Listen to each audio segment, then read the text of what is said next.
Segundo bloque de Ojo con los Medios, aquí por el Avia Yala Televisión, y estamos enlazados La Paz, Buenos Aires. Allí está el comandante Sal Lari, así que nos volvemos a comunicar con él.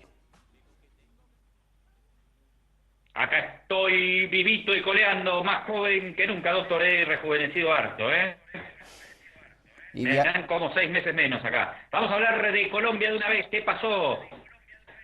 Y están en Cuba. ¿Hace cuánto que están negociando? Harto tiempo ya, más de un año, casi 2. No, ya más de 2 años. 2 años y un par de meses van ya las negociaciones de paz entre las delegaciones del gobierno de Juan Manuel Santos y las delegaciones de la guerrilla de la FARC-EP.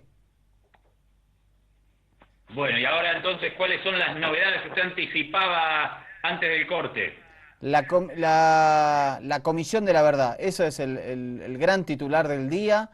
Se ha firmado este instrumento institucional político para que víctimas se puedan sentar y poder llegar a la verdad sobre los innumerables crímenes que hubo a lo largo de la guerra política que asoló a Colombia ya muchísimos años. 60 dicen muchos, pero podemos retrotraernos a las guerras entre liberales y conservadores, o sea que es una situación de conflicto armado de muy alta data. Bueno, vamos a ver la información pura y dura, si le parece. Vamos. El gobierno colombiano y las FARC dan un paso adelante en las negociaciones de paz que mantienen en La Habana. Este jueves alcanzaron su segundo acuerdo en lo que va de año, después de que en marzo acordaran un plan de desminado. En una rueda de prensa anunciaron la creación de una comisión de la verdad sobre el conflicto armado. Hemos alcanzado un acuerdo para que se ponga en marcha, una vez firmado el acuerdo final, la Comisión para el Esclarecimiento de la Verdad, la Convivencia y la No Repetición. En adelante, la Comisión, que será un mecanismo independiente e imparcial de carácter extrajudicial. En este acuerdo, las partes se comprometen a contribuir decididamente en el proceso de esclarecimiento de la verdad y reconocer sus respectivas responsabilidades. El jefe negociador del gobierno destacó que este no es un paso hacia la impunidad, sino el esclarecimiento de la verdad. Con la conformación de esta comisión no estamos abonando un terreno hacia la impunidad. La verdad no mata la justicia. Por el contrario, el esclarecimiento de la verdad es una pieza fundamental de un sistema más amplio que incluirá también medidas judiciales. Por su parte, el presidente colombiano Juan Manuel Santos resaltó la importancia de este paso. Las negociaciones se han visto complicadas por un recrudecimiento de las hostilidades desde mediados de abril, que ha dejado unos 45 guerrilleros y una quincena de militares muertos. Pero ambas partes han ratificado su voluntad de seguir dialogando. Muy interesante este paso, este nuevo paso que dan los negociadores de paz en La Habana. Y Piedad Córdoba, ex senadora liberal y una de las máximas promotoras del proceso de paz, se refiere al mismo.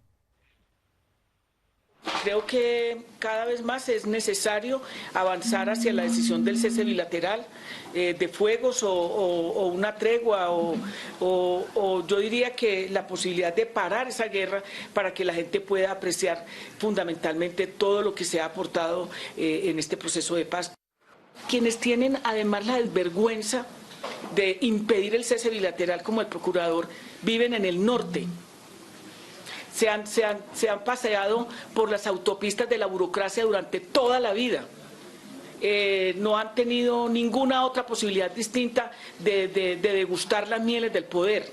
No tienen nada que ver con la pobreza, no tienen nada que ver con las muertes de las gentes en las regiones más apartadas de este país, pero además no tienen la condición ética de saber que por encima de cualquier circunstancia lo más importante es la vida de un ser humano. Y si bien el Ejército de Liberación Nacional, el ELN, no participa en estas negociaciones, quien está negociando la paz es la principal guerrilla, la de la FARC, uno de los comandantes del Ejército de Liberación Nacional, uno de sus jefes, habló del papel del imperialismo en el conflicto colombiano. A ver en qué términos. Todos sabemos que Estados Unidos considera que América Latina es su patio trasero. Por supuesto que no quieren un país con democracia, con soberanía y que tenga su propia autodeterminación.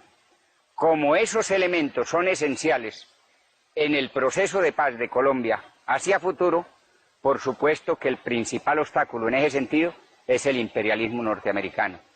Alrededor de él, de sus capitales, están hoy las grandes multinacionales que se están robando los recursos en nuestro país. Precisamente un tema esencial en el proceso de paz es un asunto de soberanía y, por supuesto, esto que tiene que ver con el robo de los recursos naturales por parte de las transnacionales tiene que ser un punto a discutirse en la mesa. Ese es un gran obstáculo. El otro es que en Colombia hay una oligarquía retardataria conservadora que nunca ha estado dispuesta a permitir por las vías constitucionales que el pueblo participe en el poder y que la distribución de la riqueza sea equitativa. Ese es otro gran problema para la paz de Colombia. Otro de los dramas del conflicto armado en Colombia ha sido conocido como los falsos positivos. Esto es, el ejército simulaba falsos enfrentamientos y vestía a gente inocente, campesinos, niños, jóvenes, como si fueran guerrilleros para aumentar su plus monetario por enfrentamiento con guerrilla. Se habla que en los últimos 12 años hay más de 5.000 casos de falsos positivos. El representante del Polo Democrático, convocante al debate sobre los falsos positivos, dijo que varios gobiernos cayeron en esa sistemática práctica en donde civiles fueron presentados como guerrilleros dados de baja en combate. Durante el gobierno de Andrés Pastrana, cada 3 días se cometió una ejecución extrajudicial. Durante los 2 gobiernos de Álvaro Uribe se cometieron 2 ejecuciones extrajudiciales por día. Y durante el gobierno de Juan Manuel Santos se cometió una ejecución extrajudicial cada 5 días. El citado ministro de Defensa, Juan Carlos Pinzón, dijo que para el gobierno el debate era muy serio. Pretenden simplemente convertir cada acción de nuestras Fuerzas Armadas en eso que llaman falso positivo, que a propósito no existe en el ordenamiento jurídico colombiano. Por su parte, Germán Navas Talero del Polo Democrático criticó así al ministro Pinzón. Usted es el mayor enemigo de la paz que todos los días nos pide el presidente Santos. Alirio Uribe le pidió al ministro Juan Carlos Pinzón que algunos generales de la Cúpula Militar salieran por presunta vinculación con las ejecuciones extrajudiciales, a lo que el ministro de Defensa respondió. Esto de haber sacado hoy una cantidad de nombres de generales y simplemente emplazarlos ante el mundo es una infamia, es una injusticia. Y está certificado aquí tengo los papeles. Hombre, yo sí creo que a la gente no la pueden mancillar de esa manera. El ministro de Defensa sobre los falsos positivos de Soacha fue tajante. Nunca aceptaremos que unos casos como los de Soacha pasen a la justicia militar. Por su parte, Alirio Uribe dijo que su debate no era contra el ejército, sino contra aquellos soldados y oficiales que habían cometido ejecuciones extrajudiciales. Bueno, esto es parte de lo que se está discutiendo en La Habana, justamente, los falsos positivos, todas las muertes que están ligadas al conflicto interno. De los casos más siniestros son estos que comentabas vos, doctor, que hacían pasar a campesinos, a dirigentes por guerrilleros. Vamos a ver a continuación un material que tiene que ver con lo que ocurrió en la década del 80, cuando las FARC decidieron armar un brazo político, le llamaron Unión Patriótica, y fueron virtualmente desaparecidos, barridos del mapa por los intereses afines a la oligarquía colombiana. Asesinaron a miles de dirigentes de la UP, de la Unión Patriótica en aquella época. El asesinato, lamentablemente, en estos 50 años de conflicto interno en Colombia ha sido moneda corriente. Vamos a recordar aquellos hechos. Uno a uno, los miembros de la Unión Patriótica fueron asesinados en medio de un remolino de intolerancia política por las llamadas fuerzas oscuras que se enquistaron en la sociedad colombiana de los años 80 y diezmaron físicamente a aquellos que plantearon alternativas distintas de gobierno. Bienvenida la muerte, porque sabemos indiscutiblemente que al caer nosotros de la unión de jóvenes patriotas saldrán los que nos deban respaldar, los que nos deban representar. Jaime Pardo Leal, asesinado cerca a Bogotá en La Mesa, Cundinamarca, en octubre de 1987, y en su momento presidente de ese partido político, y contra quien las amenazas eran tan evidentes como en la crónica de Santiago Nazar, en la que todos sabían que lo iban a matar. Su muerte no ha sido resuelta. Y que la salida política al conflicto armado pasa por el diálogo entre el gobierno y la insurgencia, toda ella en su conjunto, y la interlocución también válida de la sociedad civil para encontrar caminos de reconciliación. Bernardo Jaramillo Osa, manizalita y candidato a la presidencia en el momento de su asesinato, ocurrido en pleno puente aéreo de Bogotá, y también condenado a muerte por extremistas de derecha, sucedía en el momento del homicidio en la presidencia del partido a Pardo Leal. José Antequera, hostigado y amenazado durante varios meses antes de que lo acribillaran en el aeropuerto El Dorado cuando salía de Bogotá en marzo de 1989. La necesidad de erradicar la guerra sucia en Colombia. Esta es la condición número uno.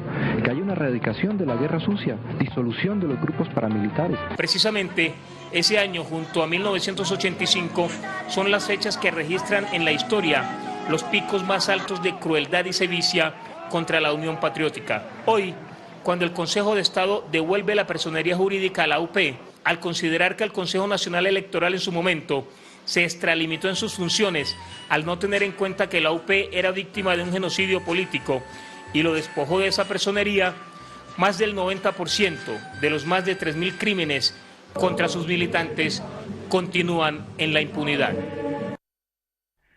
Bueno, el caso de la Unión Patriótica, 2 candidatos a presidentes, 13 diputados, 11 alcaldes, 70 concejales y cerca de 3.000 militantes fueron asesinados a pesar del proceso de paz encaminado en ese momento por fuerzas paramilitares y del ejército, un verdadero genocidio político, como decía la nota. El otro caso fue en el año 90 de la guerrilla urbana, el M-19, que se convirtió en la Alianza Democrática M-19, dejando también atrás 15 años de acciones guerrilleras. Vamos a ver aquella jornada histórica de marzo de 1990, cuando su máximo líder, Carlos Pizarro, dejaba el arma ahí en las selvas de Cauca.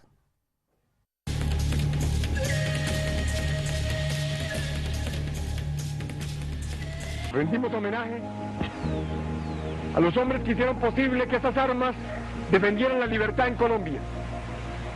A los hombres que nos enseñaron a hacer una guerrilla diferente a todas las guerrillas de Colombia y América Latina. Pero ha llegado el tiempo de dejarlo. Ha llegado el tiempo de comenzar un camino distinto. Ha llegado el tiempo de convertirnos todos en verdaderos conductores de esta nación. Vivimos una sociedad cruzada por la guerra civil y por la guerra sucia, porque vivimos en una nación partida y desgarrada, porque todos los que salimos de aquí sabemos que nuestra vida corre riesgos. Estamos empezando a ver la fe en los ojos de los hombres colombianos, estamos despertando pasiones políticas, estamos haciendo vibrar de nuevo este país, en que los dioses de nuestros padres, el Dios de nuestros padres, defienda una posibilidad de paz en Colombia y entierre definitivamente la guerra civil que se cierne sobre nuestro país. Que Él cierre el ciclo infinito de las guerras civiles colombianas y que este gesto nuestro, valeroso y altivo, sirva de enseñanza a todos los hombres, a todas las mujeres, a todos los niños, a todos los jóvenes de Colombia. El M-19, en las manos de su comandante general, hace dejación pública de la última arma en manos del movimiento 19 de abril por la paz y la dignidad de Colombia.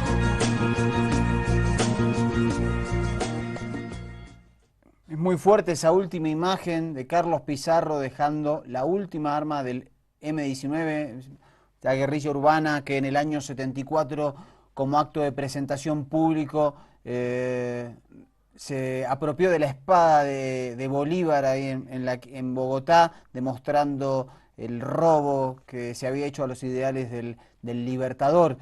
Poquito después de estos hechos, Carlos Pizarro se presentaba con el M-19, con el brazo político del M-19, a las elecciones presidenciales. Vamos a ver un spot de esa época.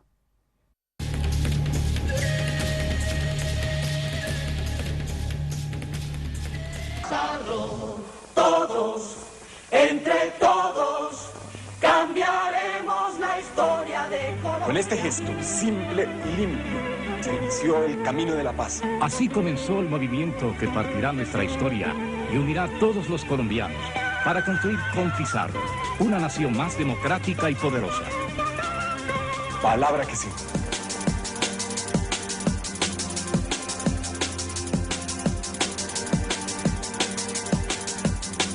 Pero estamos aquí en una actitud franca, alegre, heterodoxa, herética, buscando ser parte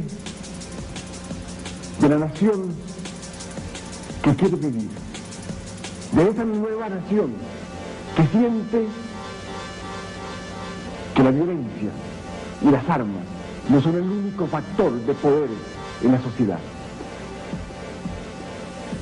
La imposición del más fuerte se ha ido convirtiendo en la ley rigurosa de nuestra sociedad, en la ley de la selva, sobre la cual tenemos que construir nuestro quehacer diario.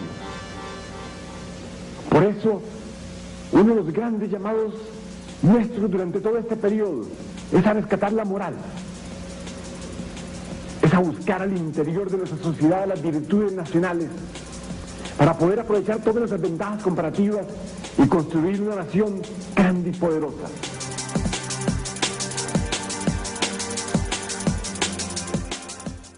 Al poquito tiempo de este spot, un mes después, el 26 de abril, fue asesinado, a pesar de tener como 20 custodias, por los paramilitares, las autodefensas de Colombia, de los hermanos Castaño, uno de los cuadros políticos más importantes. Tenía apenas 39 años. Al año siguiente, en 1991, cuando se realiza la Asamblea Constituyente, la bancada más fuerte era justamente la de la Alianza Democrática M-19, que también sus militantes, al igual que los de la UP, fueron diezmados. En las negociaciones de paz que se realizan en La Habana, la FARC-EP pidieron la presencia de Simón Trinidad, uno de sus máximos líderes, el hombre de hierro que se lo conoce injustamente extraditado y encarcelado en los Estados Unidos y que le han realizado juicios completamente fuera de la ley. En el año 1999, el periodista argentino Martín Caparrós lo entrevistó en San Vicente del Caguán. Este es un fragmento, de la entrevista que le realizó.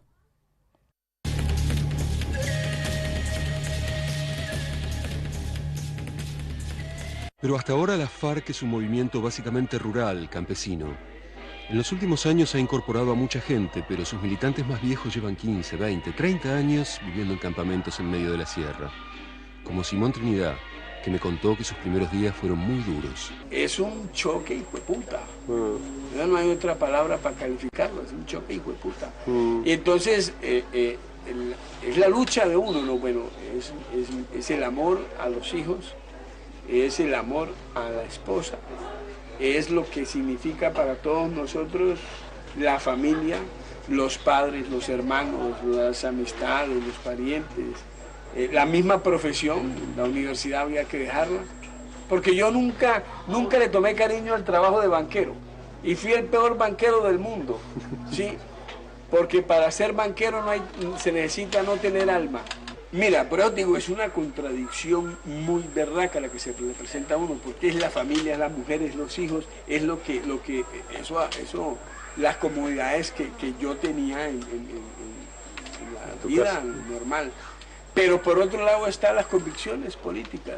Es decir, si no hago esto, ¿qué soy? Un traidor. Entonces uno dice no. Por encima del dolor, por encima del sufrimiento, de la falta que le hace a uno, de la parte afectiva que cuenta tanto del ser humano, yo agarro mejor la lucha guerrillera. Y te cuento, los primeros días, cuando yo iba a pagar la guardia, en la noche o en el día, estaba uno solo pagando guardia, mirando a ver si hay enemigo, que se mueve por ahí por los caminos, varias veces yo lloré. Porque uno en la mente la tiene, bueno, ¿qué estará haciendo la hija?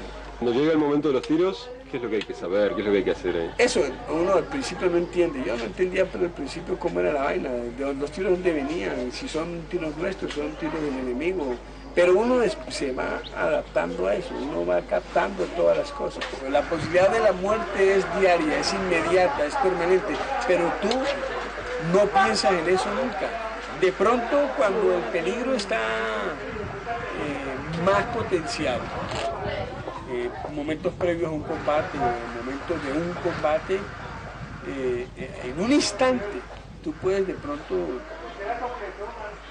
pensar en la posibilidad de morirte, pero realmente son instantes tan fugaces que no representan nada. Si tú te pones a pensar en la muerte, no, pues, tú no haces nada. Imagínate tú en la guerra, lo que dentro de las posibilidades, 50 y 50, o salgo vivo o salgo muerto, y tú lo sabes, tú lo sabes, tú lo sabes, tú lo sabes, tú lo sabes. Bueno, ahí el testimonio del hombre de hierro, Simón Trinidad. Fuerte la historia de Colombia y su historia de conflicto armado y de muertes tremendo. Sí, es impresionante, doctor, ver todo lo que ha pasado en Colombia. Además, por ejemplo, nosotros ahora tuvimos la posibilidad de estar allá. Los años que yo viví en Venezuela también conocí muchos amigos de Colombia, con relaciones con la guerrilla, toda la pérdida de compañeros que se tuvo que vivir en torno al conflicto armado. Hace poco también compramos la biografía de Simón Trinidad. Yo estaba pensando también, si nosotros decidimos hacer una guerrilla, no sé, en Argentina, en Bolivia, ¿por qué terminar preso en Estados Unidos? ¿Qué situación tan absurda, ¿no? Si hay una guerrilla al margen de la ley en cualquier país y realiza sus acciones político-militares y son perseguidas por el Estado, me imagino que Simón Trinidad debía estar preso en una cárcel colombiana. No entiendo qué tiene que hacer en Estados Unidos. Realmente esa relación tan carnal que se ha desarrollado entre Washington y Bogotá con la excusa de la contrainsurgencia es nefasta, ¿no? Sí, aparte bajo cargos falsos, vinculándolo a Simón Trinidad con nexos con el narcotráfico. La Constitución del 91 ha quitado de la Constitución política la extradición, porque antes era una herramienta para tratar de contener a los carteles de la droga en Colombia, y por eso asusaban la cuestión de la extradición. En este caso es realmente muy arbitrario y en el marco de las negociaciones de paz debería ser un punto a resolverse.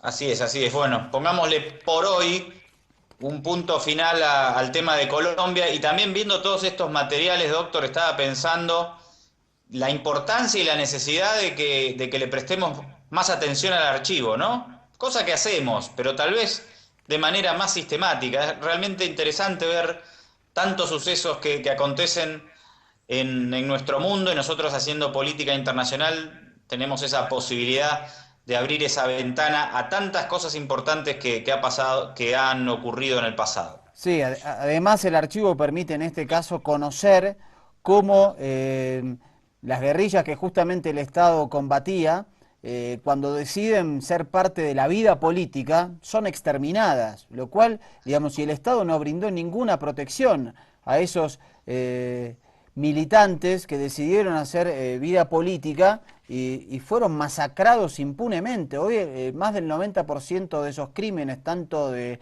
la Unión Patriótica como de la Alianza Democrática M19, están en la impunidad. Quienes fueron sus autores jamás han pagado precio por esas muertes. Lo mismo que ha acontecido con cerca de 3.000 dirigentes sindicales que han sido asesinados, o bien el desplazamiento y asesinatos de campesinos. El éxodo supera los 5 millones de personas en Colombia. Es realmente un genocidio lo que ha ocurrido en ese país. No, es que además si no pones el archivo, no podés entender los antecedentes de ningún conflicto social. No se puede entender lo que pasa en ninguna sociedad a partir de la noticia que salió hoy, sin comprender un contexto más general. Esto es una obviedad. Hagamos un corte y regresamos en 2 minutitos nada más con el último bloque de hoy viernes de Ojo con los Medios. Dale, último corte, quédate ahí, 2 minutos.